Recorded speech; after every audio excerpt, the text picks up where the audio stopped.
offering my most prayerful salutations at the divine lotus feet of my beloved master, Bhagwan Sri Satya Sai Baba.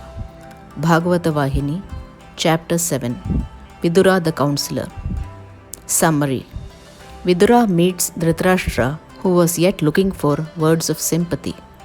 Instead, Vidura admonishes Dhritarashtra for his selfish and foolish choices of action. When Dhritarashtra protests, Vidura's tones gets even harsher, not out of lack of compassion, but in a determined effort to urge Dhritarashtra into the right action.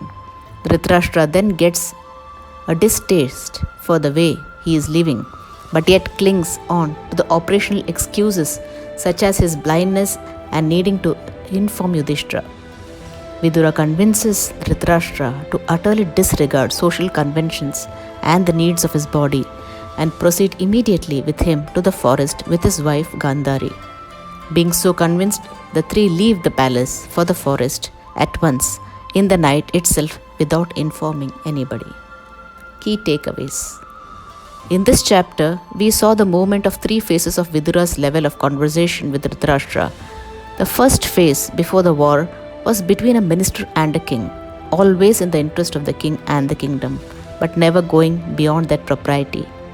The second phase was that of a knowledgeable brother's love and compassion for his weak, grief-stricken brother on next steps in life for him. And finally, when none of the other steps had worked at the third stage, it was the determination of an enlightened soul to shake the ignorant, spiritually blinded ego of Dhritarashtra into decisive action through harsh words if required.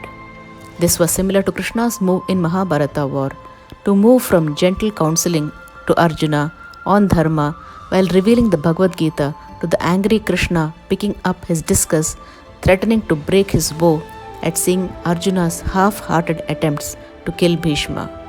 Swami on occasion has given us and many others this harsh treatment to our egos to jolt us into the right action or behavior.